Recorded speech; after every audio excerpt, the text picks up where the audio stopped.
Assalamualaikum warahmatullahi wabarakatuh. Perkenalkan, kami dari kelompok 7 akan mempresentasikan mengenai pasar bebas dan kebijakan pemerintah dengan mata kuliah mikroekonomi. Adapun anggota kelompok kami, yang pertama Ali Akbar Velayati M, yang kedua saya sendiri Siti Sarah, yang ketiga adalah Natasha, dan yang keempat adalah Nurul Anissa. Pola kegiatan perekonomian pasar bebas. 3 faktor berikut harus dipertimbangkan sebagai titik awal untuk mengevaluasi efektivitas sistem pasar bebas. Yang pertama, ciri-ciri sistem pasar bebas. Yang kedua adalah kritik-kritik terhadap sistem pasar bebas. Dan yang ketiga adalah pendekatan teori dalam menerangkan pola kegiatan dalam suatu perekonomian pasar bebas. Baik, materi yang pertama itu ada ciri-ciri utama sistem pasar bebas. Lebih dari 2 abad yang lalu, Adam Smith memperkenalkan gagasan mengenai tangan tak terlihat atau invisible hand yang diyakininya mampu mengatur jalannya kegiatan ekonomi tanpa campur tangan langsung dari pemerintah. Ia beranggapan bahwa jika individu diberikan kebebasan untuk menjalankan aktivitas ekonomi sesuai kehendaknya, maka kebebasan tersebut akan menghasilkan efisiensi tinggi dalam perekonomian suatu negara. Dalam jangka panjang, mekanisme ini diyakini mampu mendorong pertumbuhan ekonomi yang berkelanjutan. Dalam kerangka ekonomi, pandangan Adam Smith ini dikenal sebagai sistem pasar bebas, yaitu sistem di mana seluruh kegiatan ekonomi dikendalikan oleh kekuatan pasar atau invisible hand. Dalam sistem ini, interaksi antara pelaku usaha dan konsumen di berbagai pasar, baik pasar barang maupun pasar faktor produksi, menentukan jenis, jumlah, dan cara produksi barang serta jasa dalam suatu perekonomian. Namun, dalam praktiknya, tidak ada negara yang sepenuhnya menerapkan mekanisme pasar tanpa intervensi pemerintah. Jika diamati lebih lanjut, hampir semua negara di dunia menjalankan sistem ekonomi campuran. Selanjutnya ada materi kritik-kritik terhadap sistem pasar bebas. Sejak akhir abad ke-19, mulai berkembang pandangan yang mempertanyakan keunggulan sistem pasar bebas. Munculnya kesadaran akan berbagai kekurangan dari sistem ini mendorong pemerintah di berbagai negara untuk mengambil peran yang lebih aktif dalam kegiatan ekonomi. Kritik yang paling tajam terhadap sistem pasar bebas bahkan turut mendorong munculnya ideologi komunisme dan penerapan sistem ekonomi terpusat. Sistem pasar bebas memberikan keleluasaan penuh kepada setiap pelaku ekonomi untuk menentukan sendiri barang apa yang akan diproduksi dan diperdagangkan. Sebaliknya, dalam sistem perencanaan terpusat, seluruh keputusan ekonomi, termasuk jenis dan jumlah produksi, ditentukan oleh pemerintah melalui perencanaan nasional yang terstruktur. Adapun berbagai kritik terhadap sistem pasar bebas, yaitu yang pertama ketimpangan sosial dan ekonomi, yang kedua degradasi lingkungan dan eksploitasi sumber daya alam, yang ketiga dominasi pasar oleh kelompok minoritas, yang keempat krisis ketahanan pangan, yang kelima kekurangnya perlindungan hukum. Baik, materi selanjutnya yaitu analisis keseimbangan sebagian dan umum. Dalam ilmu ekonomi, salah satu tujuan utama adalah untuk memahami bagaimana pasar bekerja dan bagaimana harga serta kuantitas suatu barang atau jasa ditentukan. Untuk menganalisis hal tersebut, para ekonom menggunakan 2 pendekatan utama, yaitu analisis keseimbangan sebagian atau vertical equilibrium analysis dan analisis keseimbangan umum atau general equilibrium analysis. Keduanya merupakan alat penting dalam mikroekonomi untuk menjelaskan bagaimana interaksi antara pelaku ekonomi menciptakan suatu keseimbangan dalam pasar. Selanjutnya, yang pertama yaitu ada analisis keseimbangan atau vertical equilibrium analysis. Analisis keseimbangan sebagian adalah pendekatan yang mengkaji keseimbangan di satu pasar saja dengan asumsi bahwa semua variabel di pasar lain dianggap konstan atau tidak berubah, atau ceteris paribus. Teori ini diperkenalkan dan dipopulerkan oleh Alfred Marshall, seorang ekonom Inggris terkemuka pada akhir abad ke-19. Dalam pendekatan ini, hanya permintaan dan penawaran di suatu pasar tertentu yang diperhitungkan untuk menentukan harga dan kuantitas keseimbangan. Misalnya, jika kita ingin mengetahui bagaimana perubahan harga daging ayam memengaruhi jumlah yang diminta dan ditawarkan, kita menganalisis pasar ayam secara terpisah tanpa mempertimbangkan dampaknya terhadap pasar lain, seperti pasar daging sapi atau sayuran. Adapun ciri-ciri utama dari analisis ini yaitu yang pertama, fokus pada satu jenis barang atau jasa. Yang kedua, asumsi bahwa pasar lain tidak terpengaruh. Yang ketiga, lebih sederhana dan praktis dalam analisis kebijakan atau perubahan kecil. Adapun kelebihannya yaitu yang pertama, cocok untuk analisis mikro atau kebijakan sektoral. Yang kedua, mudah dipahami dan diimplementasikan. Yang ketiga, memberikan hasil cepat terhadap perubahan parsial dalam pasar. Adapun kekurangannya yaitu yang pertama, mengabaikan hubungan antar pasar yang saling memengaruhi. Dan yang kedua, tidak cukup memadai untuk menganalisis kebijakan ekonomi yang bersifat luas atau makro. Baik, materi selanjutnya yaitu yang kedua ada analisis keseimbangan umum atau general equilibrium analysis. Berbeda dari pendekatan sebelumnya, analisis keseimbangan umum adalah suatu pendekatan yang menganalisis interaksi antar semua pasar secara simultan. Konsep ini diperkenalkan oleh Leon Walras, seorang ekonom asal Prancis, melalui teorinya yang dikenal sebagai Walrasian General Equilibrium. Dalam analisis ini diasumsikan bahwa semua pasar dalam perekonomian, pasar barang, pasar tenaga kerja, pasar modal, dan lain-lain saling berinteraksi. Perubahan di suatu pasar akan berdampak pada pasar lainnya.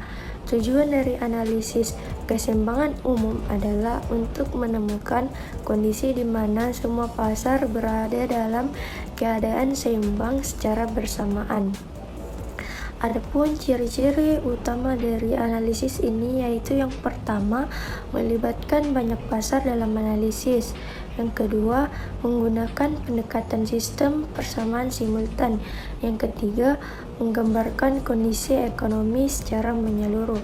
Adapun kelebihannya yaitu yang pertama, menyediakan gambaran komprehensif tentang sistem ekonomi.